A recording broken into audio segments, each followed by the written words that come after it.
Janvier 2024.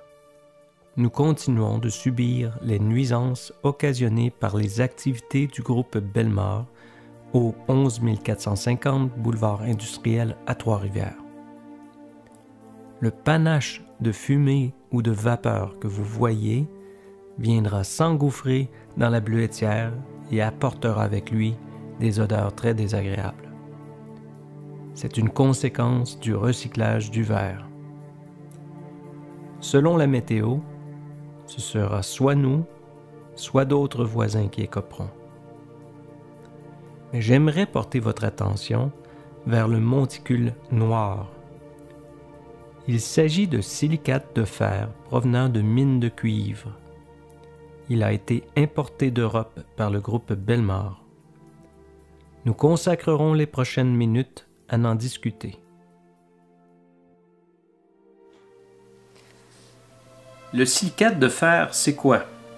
C'est un, si je vulgarise, un déchet ou un résidu minier, dans le cas qui nous concerne, qui provient de mines de cuivre.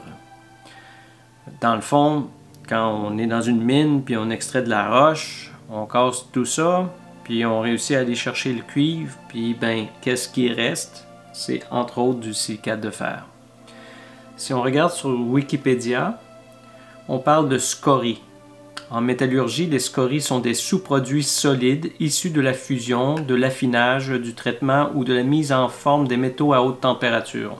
Ce sont des mélanges d'oxydes divers qui surnagent sur le métal en fusion ou s'en détachent lors de leur mise en œuvre à haute température. Elles sont de composition extrêmement variée suivant les époques, les procédés et les métaux traités. Qu'elles soient des déchets extrêmement polluants ou des coproduits appréciés, les scories métallurgiques représentent un enjeu écologique et économique essentiel dans la métallurgie extractive. Et si je descends un peu sur la page de Wikipédia, scories issues de l'extraction des métaux non ferreux. Les scories issues de la métallurgie extractive du cuivre, qui consiste essentiellement à fondre des chalcopyrites et à affiner des mattes, sont des scories acides, alors que les laitiers sidérurgiques sont basiques. Ce sont des silicates de fer. Le silicate de fer qui se trouve sur le site du groupe Bellemare provient en tout ou en partie de pays européens. On en connaît au moins deux, l'Allemagne et la Suède. D'ailleurs, dans nos demandes d'accès à l'information, nous avons obtenu des documents, dont un ici, qui est un certificat d'analyse pour le silicate de fer. Et on mentionne Sweden Boat, donc bateau provenant de Suède. Et la date du prélèvement est le 20 juin 2022.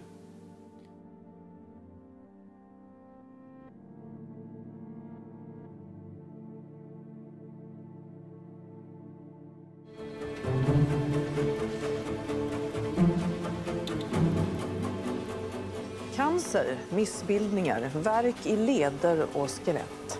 Det är avfall som Boliden skeppade iväg till Chile i mitten av 80-talet fortsätter att orsaka 800 människor i en fattig kockstad i en öken i norra Chile som ställer krav på ett svenskt multinationellt bolag här i Sverige.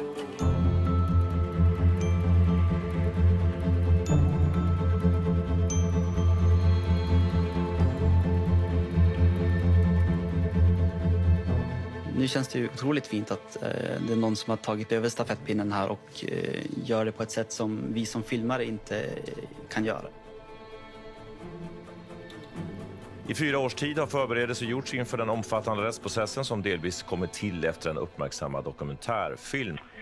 Alltså som vi hörde i reportaget här så vet Vi att barn har lekt i ett giftigt avfall med arsenik, bly och kvicksilver som kommer härifrån, från Sverige och från Boliden. Det här hade ju aldrig hänt om avfallet hade stannat kvar i Sverige. L'extrait que vous venez de voir provient d'un documentaire qui s'appelle Arica. Arica traite de l'exportation dans les années 80 de 18 000 tonnes de déchets miniers avec de hauts taux d'arsenic, entre autres. D'où provenaient ces déchets?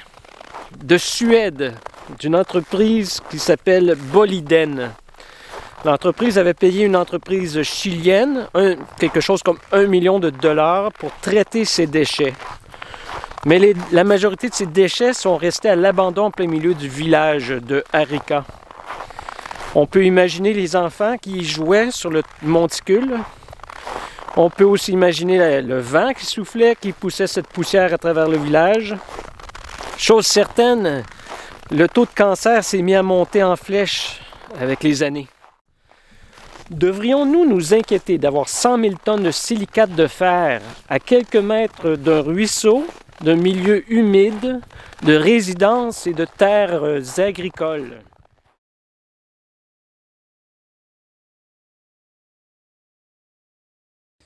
C'est dimanche matin, je m'apprête à commencer ma cueillette matinale.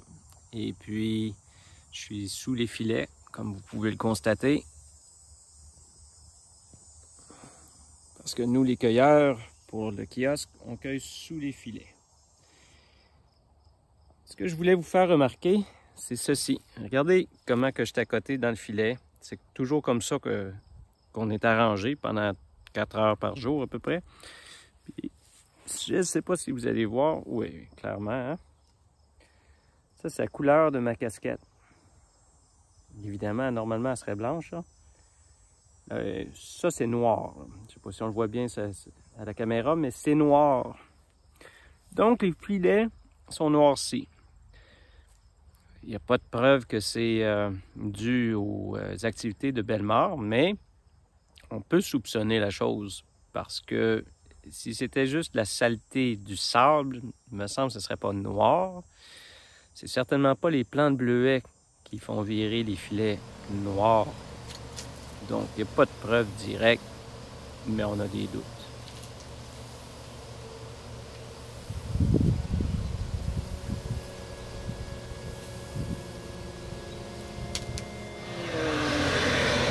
Quotidiennement, je récolte de la poussière qui se dépose. Et je remarque que c'est de la poussière noire. C'est certain que dans la période où il y a eu du pollen, j'avais aussi du pollen, c'est normal. Mais avant, ce qu'on récoltait, c'était de la poussière de sable, donc c'était beige, c'était pas noir. Alors que là, on récolte de la poussière noire. Le groupe Bellemare s'est voulu rassurant quant à la sécurité du silicate de fer. Ils nous ont expliqué que, en fait, l'arsenic et les autres matières contenues dans le silicate étaient cristallisées, un peu comme la porcelaine de votre tasse à café, et donc inerte et sans danger. Et pourtant, nous avons fait analyser en laboratoire un de leurs produits, le Progrit, qui est du silicate de fer qui a été tamisé à travers leur plan de traitement. De ce que nous avons appris avec les différentes analyses consultées, dont des rapports provenant du ministère de l'Environnement, c'est que certains éléments du silicate lixivient peu ou pas. Ça devrait nous rassurer. En gros, quand on parle de lixiviation, on peut penser à l'eau qui passe à travers le café pour produire le fameux breuvage. Pas de lixiviation, pas de café à boire. En fait, on aurait juste de l'eau. Mais certains éléments restent troublants. Par exemple, le cuivre est toxique pour les espèces aquatiques dans des mesures de l'ordre de 0,039 mg par litre. Et il lixivie à 18,9 mg par litre. Alors, si le cuivre devait migrer du monticule de silicate vers le milieu humide ou le ruisseau adjacent au site, il faudrait qu'il soit dilué dans un ratio d'une partie pour 484 pour limiter ses effets sur l'environnement. Le même principe s'applique aussi au plomb. Et si cette fameuse poussière noire qu'on a observée dans le voisinage provient de la manipulation du silicate, ça signifierait que nous respirons de la fine poussière de silicate aux effets assurément indésirables sur notre santé. Le portrait est donc loin d'être rassurant. C'est le moins qu'on puisse dire. Et on n'a pas vraiment de garantie que la santé publique ou l'environnement seront en mesure de bien évaluer l'ensemble des risques. On a juste à penser qu'à une certaine époque, on suggérait aux femmes enceintes de fumer, et on fumait dans les avions. Alors, méfions-nous lorsqu'on affirme que le silicate de fer est sans danger. C'est tout de même incroyable que dans un aussi vaste territoire qu'est le Québec, il fallait qu'un entrepreneur décide d'ériger ses installations à quelques mètres de milieux sensibles.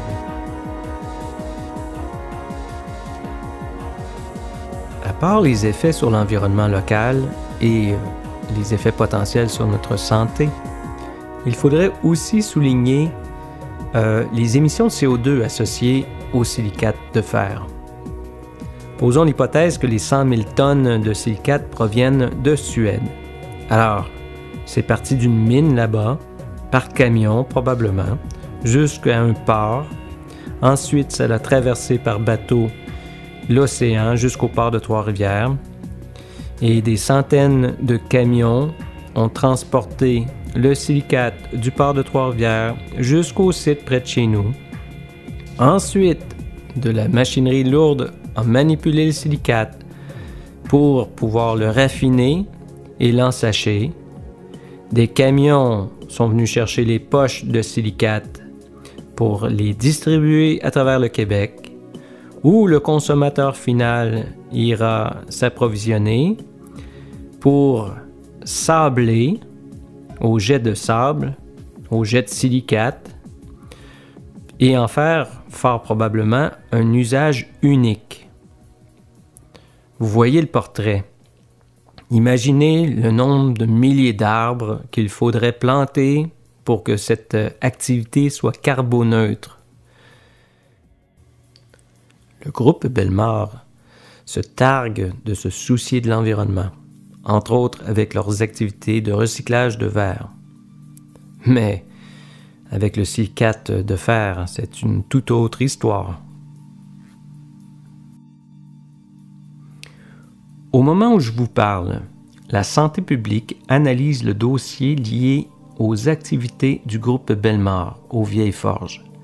Et le ministère de l'Environnement, le MEL-CCFP, a émis plus de 55 avis de non-conformité à travers les années pour l'ensemble de l'œuvre qui se trame sur ce site. Il nous a aussi informé que le dossier spécifique au silicate de fer était maintenant judiciarisé. La situation actuelle laisse penser que le ministère de l'Environnement n'a pas l'autorité nécessaire pour éviter que des situations comme celle-ci se produisent. Les exemples se multiplient au Québec où nos politiciens court-circuitent les lois pour promouvoir ce qu'ils pensent être juste pour la société. Alors, malgré les lois censées nous protéger et protéger l'environnement, que peut-on attendre d'un chien de garde s'il est édenté? Du côté municipal, il faut comprendre que le groupe Bellemare a demandé une modification à la réglementation, au schéma d'aménagement, car celle-ci ne permet pas et n'a jamais permis que ce site serve au recyclage du verre ou à l'exploitation d'agrégats, tels que le silicate de fer. Les élus de la ville de Trois-Rivières ont voté pour transmettre la demande de modification du schéma au ministère des Affaires municipales. Si cette demande devait éventuellement être acceptée par nos élus, elle rendrait légale aux yeux de la réglementation municipale les activités industrielles qui, je me permets de le souligner, se passent en zone rurale. Fait à noter, le conseil de ville avait l'autorité de rejeter cette demande de modification, mais a préféré pousser ça entre les mains des autorités provinciales. Justement, au niveau provincial, c'est l'omerta. Nos efforts pour sensibiliser nos représentants locaux, messieurs Jean Boulet et Simon Allaire, se sont limités à des rencontres avec leurs attachés politiques. Tout porte à croire que nos députés préfèrent se tenir loin de ce dossier. Enfin, l'ensemble de ce gâchis a lieu en toute illégalité. Comme on vient de le souligner, ces activités ne respectent pas la réglementation municipale, mais en plus, l'entreprise n'a pas et n'a jamais eu de certificat d'autorisation du ministère de l'Environnement pour exploiter le silicate de fer et les autres agrégats. Faut le faire. En tant que société, Nous devons faire un examen de conscience et se demander quelles sont nos priorités. Devons-nous prioriser les intérêts financiers des entrepreneurs au détriment de l'environnement et de la santé de la population? Poser la question, c'est y répondre. Enfin, j'ai offert aux responsables du MEL-CCFP impliqués dans le dossier d'émettre des commentaires pour cette vidéo. Mais on m'a répondu que le ministère n'émettra aucun commentaire sur ce dossier.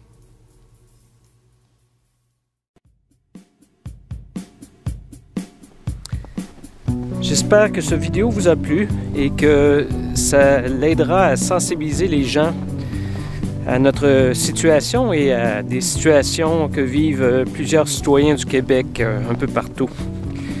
Et que ça nous aidera à réfléchir comment on peut faire pour améliorer les choses, éviter que ça se reproduise et en espérant pouvoir corriger la situation ici. Merci.